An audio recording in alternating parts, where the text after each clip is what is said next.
안녕하세요.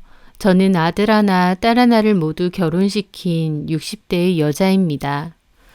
첫째인 딸은 결혼한 지 5년 정도가 되었고, 아들은 1년 좀 넘었네요. 남편은 20년 전에 암으로 먼저 세상을 떠났습니다. 남편과는 친구처럼 잘 지냈고 사이가 좋았었어요. 아이들 잘 키워서 결혼시키고 나면 나중에는 같이 여행이나 다니면서 살자고 약속했었는데 그 약속은 지키지도 못한 채 먼저 저희 가족을 떠났습니다. 남편은 살아생전 참 좋은 아빠기도 했어요. 자식들을 참 예뻐하고 다정다감했었죠. 남편이 먼저 세상을 떠나고 아빠의 빈자리가 느껴지지 않도록 제가 더 마음을 굳세게 먹고 아이들이 부족함을 느끼지 않게 풍족하게 잘 해주면서 살아야겠다 다짐했습니다. 제 마음속에서 아빠 없이 클 저희 아이들은 늘 안쓰러웠고 그래서 더욱 모자람 없이 다 해주기 위해서 노력했어요. 남편이 떠날 때 제 앞으로 남겨둔 재산이 꽤 됐습니다. 본인이 운영하던 공장도 저에게 넘기고 갔고요. 원래도 남편 일을 돕기는 했었는데 남편이 떠나고 나선 제가 실질적인 대표가 돼서 운영을 하게 되었죠.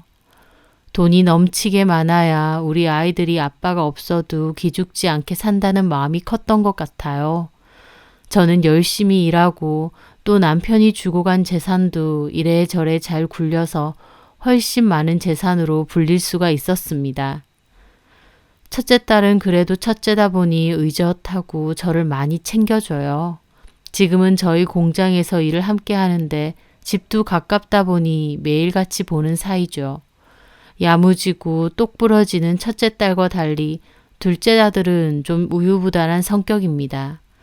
착하기는 한데 맺고 끊는 게 영 확실치는 못한 성격이었어요. 그래도 너무 야가 빠지고 못된 것보다는 그런 게 훨씬 낫다 싶었습니다. 첫째와 둘째는 둘 다 서울로 대학을 가게 되었는데 저는 그때 아파트를 한 채 사서 두 아이가 함께 지내게끔 했어요. 그 아파트에서 아이들은 함께 지내며 학교도 다니고 후에는 직장도 다녔었습니다. 저는 공장 운영 때문에 원래 살던 지역을 떠날 수가 없었기 때문에 따라가진 않았어요. 대신 한 달에 한두 번 정도 서울에 아이들만 사는 집을 찾아가서 아이들과 시간을 보내고 왔었죠. 한 번 가면 반찬도 해주고 청소도 좀 해주고요. 그렇게 살다가 딸은 서울에서의 직장 생활을 간두고 내려와서 저희 공장 일을 배우겠다고 했습니다. 그러라고 해서 내려오라고 했고 아들은 그때부터 누나 없이 혼자서 그 집에 살게 되었죠. 딸은 저희 공장에서 일을 하다가 지금의 사위를 만나 결혼을 하게 됐어요. 그리고 몇 년 뒤 아들도 결혼할 여자가 있다며 소개를 시켜준다고 하더군요. 딸에 이어 아들까지 결혼을 한다고 하니 아이들이 다 커서 이제 각자의 가정도 가지려고 하는구나 싶어서 뿌듯했었죠. 특히나 아들이 데리고 온다는 여자친구는 어떤 사람일지 궁금했어요. 그렇게 아들이 여자친구를 데리고 저희 집에 인사를 오게 되었어요. 그런데 솔직히 말해 며느리가 될 그의 첫인상은 그리 좋지 않았습니다. 긴장해서 그런 것도 있겠지만 표정도 너무 안 좋고 태도도 썩 마음에 들지는 않았거든요. 아들이 데려온 여자친구의 이름은 미진이었고 작은 인테리어 회사에서 사무일을 한다고 했습니다. 미진이는 저희 집에 있는 게 영 불편하고 있기가 싫은지 내내 표정도 안 좋고 자꾸만 아들을 찌르면서 작게 언제 가냐고 묻더라고요. 어지간히 오기 싫은 걸 어거지로 온 모양이었습니다. 저희 집에 온 지 1시간도 안 됐을 때인데요. 식사하고 간단하게 과일과 차 마시면서 이런저런 얘기를 나누는데 그 잠깐의 시간조차도 불편해하는 게 느껴져서 저도 기분이 좋지는 않더라고요.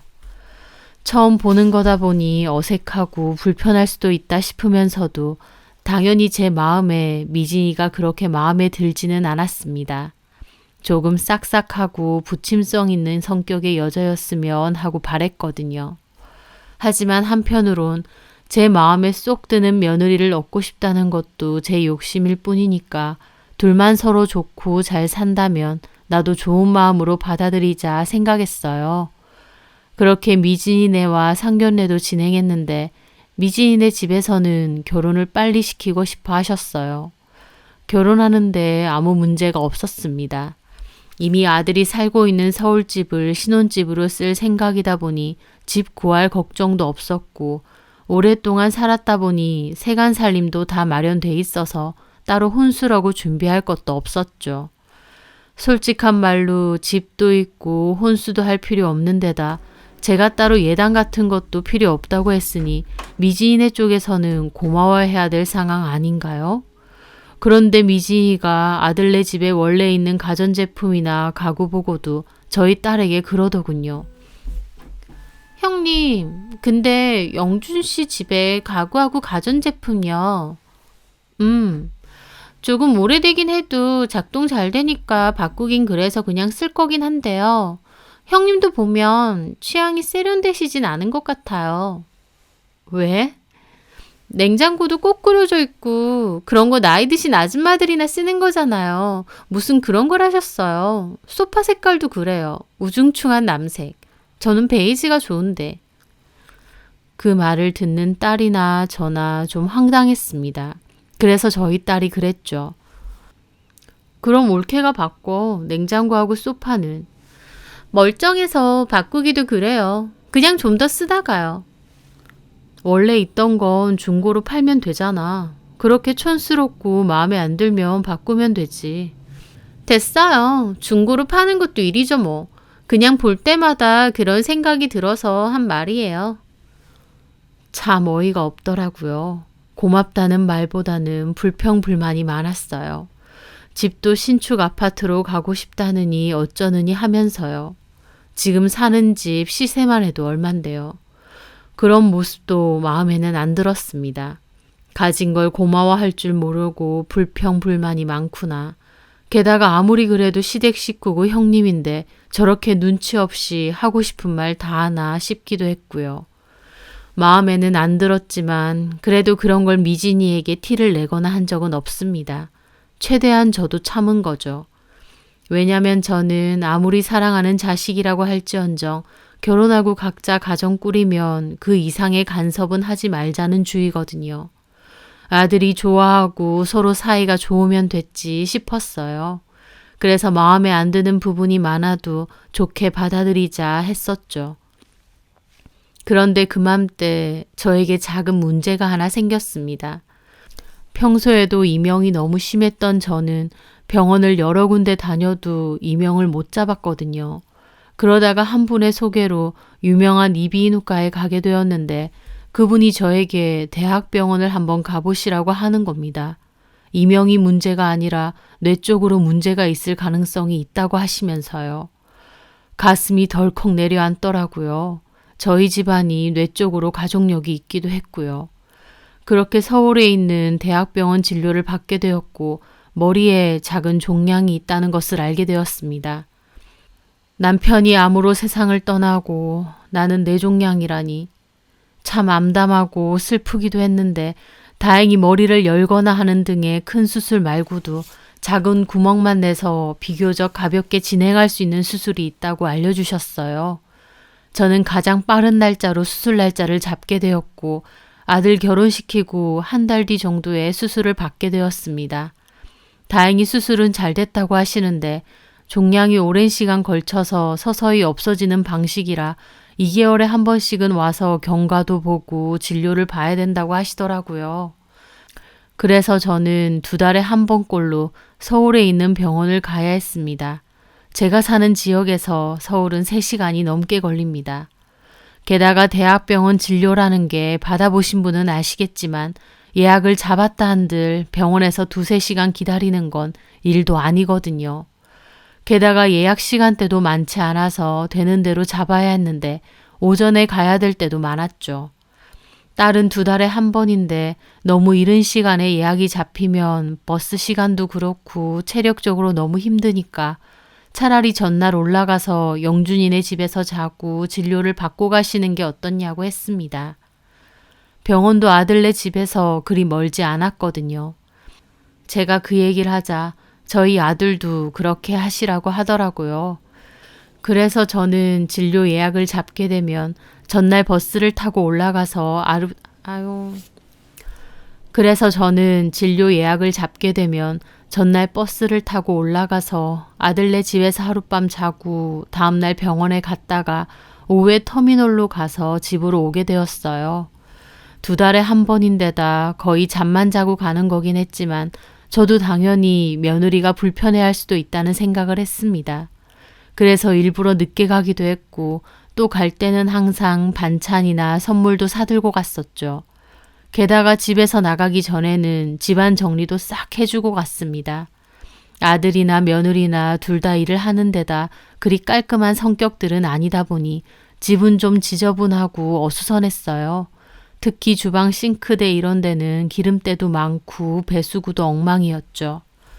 엄청 꼼꼼하게는 안 하더라도 집안 전반적으로 청소하고 싱크대 이런 것도 닦아놓고 그러고 나갔습니다. 그리고 나갈 때는 저녁 맛있는 거 사 먹으라고 10만 원에서 20만 원 정도도 식탁 위에 종종 올려두고 나갔고요. 솔직한 말로 2달에 한 번 정도인데다 잠만 자고 오는 수준이다 보니 저도 대수롭지 않게 생각했어요. 다른 일도 아니고 병원 때문에 가는 거기도 했고요.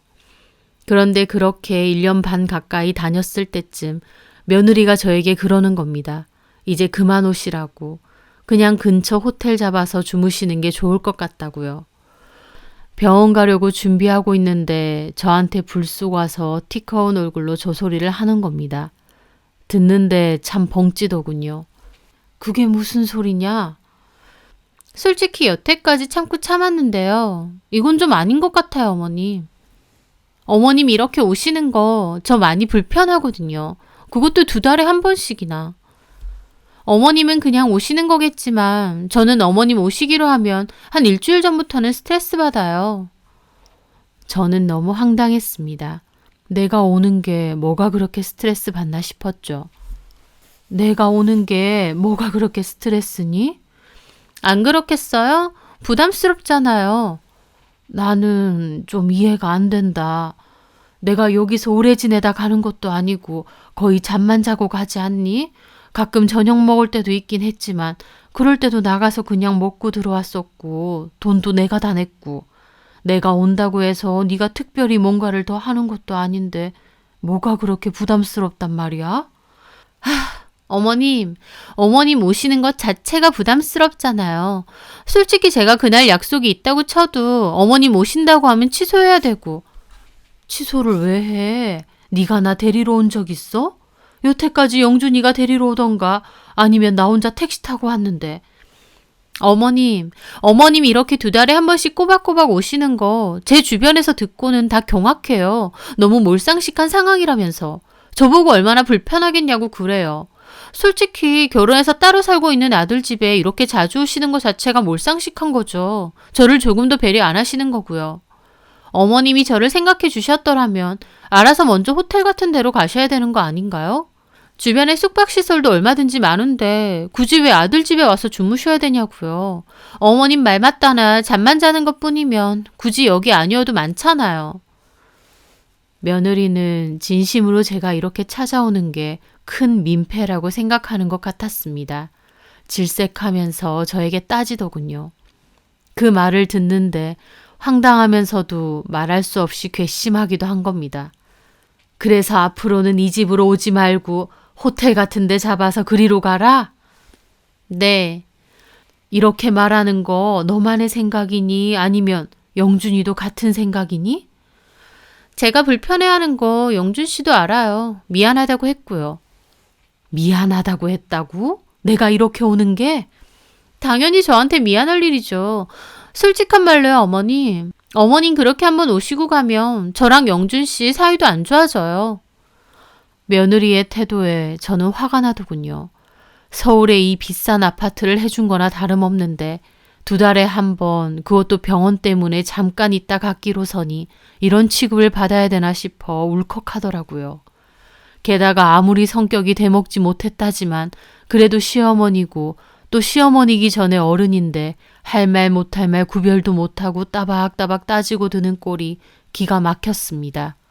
저한테 몰상식 어쩌고 하는 것도 웃기고요. 내가 이렇게 집에 찾아오는 게 몰상식하다 그거지? 그만큼 저는 불편함을 감수하고 있었다 그거죠. 좋다. 그런 불편함 감수하지 마라. 앞으로는 그런 일 없도록 하마. 제 말에 며느리는 만족한 듯 셀쭉한 표정을 짓더라고요. 저는 화가 나서 그대로 제 짐 챙겨서 그 집을 나왔습니다. 그러고 가는데 얼마나 기가 막힌지 저는 그 길로 아들에게 전화를 걸었죠. 예, 엄마. 지금 병원 가고 있는 중이세요? 네 와이프한테 쫓겨나는 중이다. 예? 네 와이프가 그러대? 2달에 한 번 오는 것도 불편하니까 다음부턴 호텔 가라고? 네 와이프가 너한테도 이런 얘기 했다는데 너도 다 들었지? 아, 듣긴 들었는데 그 얘기를 엄마한테 진짜 할 줄은. 내가 그걸 듣고 얼마나 기가 막히던지. 죄송해요, 엄마. 네 생각은 뭔데? 어디 한번 말해봐. 너도 네 와이프랑 같은 생각이야? 아니죠. 자주 오시는 것도 아니고 2달에 한 번인데 게다가 뭐 잠만 자고 가시는 거잖아요. 근데 그 얘기를 왜 네 와이프한테 똑바로 안 하고 오히려 미안하다느니 그딴 소리를 해? 그게 미진이가 워낙 성격이 불같아서 적당히 달래준 것뿐이에요. 네 와이프는 성격이 불같고 엄마는 물렁물렁한 물렁뼈 같니? 그런 게 아니라 내가 너한테 신혼살림 살라고 그 비싼 아파트 해주고 이런 소리를 들어야 되는 게 맞다고 봐? 엄마, 나는 아닌 것 같거든. 너나 네 와이프나 뭔가 잘못 생각해도 단단히 잘못 생각하는 것 같다. 내가 너네 집 가는 게 불편한가 본데 엄밀히 말해 그 집? 너네 집 아니야. 내 집이야. 명의도 내 거고. 내가 그냥 내 집에서 너랑 네 와이프 살게 해준 거다. 걔는 그런 거 몰라? 제 명인 줄 알아요. 저도 따론 얘기 안 했고. 아, 그래서 그렇게 나보고 나가라느니 염치가 없다느니 그딴 소리를 하는구나. 니들 집인 줄 알고? 염치가 없다느니 그런 소리까지 했어요? 더한 소리도 했어. 나 이런 소리까지 듣고 내 집에서 너나 네 와이프 살라고 못하겠다. 당장 부동산에 집 내놓을 거고 너도 네 와이프한테 똑바로 전해. 예? 아, 엄마, 잠깐만요. 그러시면 안 되죠. 안 되긴 뭐가 안 돼. 끊어. 저는 그렇게 전화를 끊어버렸습니다. 그 후 아들은 전화기에 불이 나게 전화를 했는데 그러던지 말던지 냅둬버렸죠. 정말 괘씸하더라고요. 그리고 저는 정말 그 길로 부동산에 전화를 해서 급매로 내놔달라고 했습니다. 시세보다 싸게 해서요. 기분이 잔뜩 상한 채로 병원 진료를 받고 집으로 돌아오는데 그 사이에도 아들은 줄기차게 전화를 하더군요. 집 내놓는다고 하니 어지간히 다급한 모양이었습니다. 저는 한 통화도 받지 않고 그 길로 집으로 돌아왔습니다. 아들이 지 누나한테도 전화를 한 건지 오자마자 딸이 저에게 묻더라고요. 무슨 일 있느냐고. 저도 있었던 일을 다 얘기했고 제 얘기를 들은 저희 딸도 몹시 화가 났죠. 그래서 그 길로 며느리에게 전화를 했습니다. 여보세요? 올케, 난데. 네, 무슨 일이세요? 엄마한테 얘기 들었는데 올케 진짜 너무한 거 아니야? 뭐가요? 2달에 한 번, 그것도 잠만 잠깐씩 주무시고 가시는데 그것도 불편하다고 난리치고 뭐 몰상식하다느니 어쩌느니 우리 엄마한테 그딴 소리 했다며? 제정신이야? 형님, 어머님한테 어떻게 얘기 들으셨는지 모르겠는데요. 이렇게 전화하셔서 난리치는 것도 이해가 안 되네요. 제가 며느리라고 만만하게 보이세요? 지금 뭔 소리라는 거야? 그렇잖아요. 입장 바꿔서 형님이 제 입장이라고 생각해보세요. 2달에 한 번 시어머니가 와서 자고 가는데 언제까지 오실지도 모르는 거고 형님 같으면 안 불편하겠느냐고요. 엄마가 다른 이유로 가? 병원에 진료받으러 가시는 거잖아. 만약 우리 시어머니가 그런 이유로 우리 집 오시는 거면 나는 얼마든지 이해해. 형님은 제 상황이 안 돼 보셨으니까 그렇게 말하실 수 있죠. 도대체 뭐가 그렇게 불편하다는 건데? 엄마 일부러 늦게 가시고 그 집 가도 잠만 자고 오시잖아. 게다가 나올 때는 반찬 넣어두고 집 정리까지 하고 오신다는데. 그것도 싫어요. 어머님이 하시는 반찬 먹지도 않아요. 게다가 누가 청소해달라고 했어요? 청소 안 해주셔도 되니까 그냥 안 오시는 게 더 좋거든요? 야! 저희 딸 열받아서 소리 지르더라고요. 휴대폰 음량을 크게 해놔서 옆에 있는 저도 다 들었는데 너무 열받더군요. 저는 딸에게 폰 달라고 했습니다. 길게 말할 거 없다. 길게 말할 필요 없다. 폰 이리 줘. 딸은 씩씩거리더니 저에게 폰을 건네줬어요. 저는 며느리에게 말했죠. 미진아, 나다. 네. 네가 뭔가 큰 착각을 하는 모양인데 너랑 영준이랑 살고 있는 그 집 내 집이야. 결혼한다고 내가 영준이한테 사줬다고 착각하고 이러는지 모르겠는데 전혀 아니다. 명의도 내 거야. 준 적 없고. 한마디로 내 집에 너네가 그냥 살고 있는 거야. 결혼한다고 하니까 그냥 계속 살라고 한 건데 내가 이런 취급받으면서 너네를 계속 거기 살라고 할 이유는 없지. 아까 부동산 전화했고 금매로 싸게 내놓았으니 조만간 집 보러 올 거다. 나 그 집 처분할 거야. 그 전에 너네가 살 집은 알아서 구하도록 하고 짐은 빼도록 해. 제 말에 며느리 한참이나 말이 없더군요. 그래, 네 말대로 내가 필요하면 호텔을 가든 뭘 하든 알아서 하마. 다만 이딴 식으로 나오는데 내가 미쳤다고 너네한테 내 집에서 살게 하겠니? 내가 왜? 영준이랑 상의해서 너네 이사할 집 알아보고 최대한 빨리 짐 빼라. 잠깐만요, 어머니. 너무하신 거 아니에요? 이렇게 갑자기 나가라고 하고 저희더러 짐 빼라고 하시는 법이 어딨어요. 애초에 저희 살라고 주신 거잖아요. 주긴 뭘 줘. 4명이라니까. 그래, 나중에는 줄 수도 있었겠지. 근데 너네 하는 꼬라지 보니까 주기 싫어. 줘야 될 이유도 없고. 긴 말 필요 없고 짐 빼라. 잠시만요. 이러시는 법이 어딨냐고요. 법은 무슨 법이야. 내 집 내 맘대로 하는 건데. 너는 네가 조금도 불편한 거 못 참겠다고 이렇게 구는데 나도 참을 이유가 뭐가 있니? 어머니, 그러면 알겠어요. 저희 집 오세요 그냥. 전처럼 저희 집 오세요. 저도 더 이상 얘기 안 할게요. 진짜 기가 막히고 코가 막혔습니다. 무슨 선심이나 쓰듯 다시 오라는 겁니다. 얘가 진짜 나를 뭘로 보나 싶더라고요. 얘, 너 어른 갖고 장난치니? 어디서 배워먹은 버르장머리야? 보자 하니까 정말. 그리고 저희 집 같은 소리 하네. 너네 집 아니고 내 집이라는데 말귀 못 알아들어? 됐고, 영준이랑 얘기해서 빨리 집이나 알아봐. 저는 그렇게 말하고 전화를 끊었습니다. 옆에 있던 딸도 잘했다면서 도저히 말이 안 통하니 그냥 이렇게 하는 게 맞다고 하더라고요. 저는 그냥 하는 소리 아니고 진짜 집 내놨다고 팔 생각이라 했습니다. 그리고 이틀 뒤 주말 제가 전화를 안 받으니 아들하고 며느리하고 저희 집까지 찾아왔더라고요. 잘못했다고 생각이 짧았다 어쩐다 하면서 사과하려고 온 거라고 하는 겁니다. 딱 봐도 며느리는 사과하고 싶은 마음 전혀 없는데 억지로 끌려온 얼굴이고요. 그래서 제가 그랬죠. 그래, 일부러 시간 내서 여기까지 왔으니까 사과하는 건 받아주마. 근데 그거랑 집 파는 건 별개의 문제야. 안 그래도 워낙 싸게 내놔서 그런지 보러 온다는 사람이 있어서 다음 주에 한번 갈 거다. 제가 그렇게 말하자 아들도 며느리도 경악하더라고요. 엄마, 진짜 집을 파실 거예요? 왜 이러세요? 저희 보고 어쩌라고요? 진짜 너무하신 거 아니냐고요? 제가 사과하든 말든 집은 팔 거라고 하니까 아들도 바로 본색을 드러내더군요. 내 아들이지만 진짜 끝까지 너무한다 싶었습니다. 뭐? 너무해? 내가 집 해주는 게 당연한 줄 알아? 너나 네 와이프나 똑같다. 죄송해요. 근데 이렇게 하시면 저희는 어떡하라고요?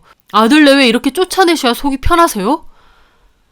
저한테 뭐 맡겨놓은 것 마냥 징징거리는 아들을 보는데 얼마나 참담하던지요. 저는 깊은 한숨을 쉬고 말했습니다. 차영준, 아빠 돌아가시고 엄마 너 키우면서 최선을 다해 키웠다.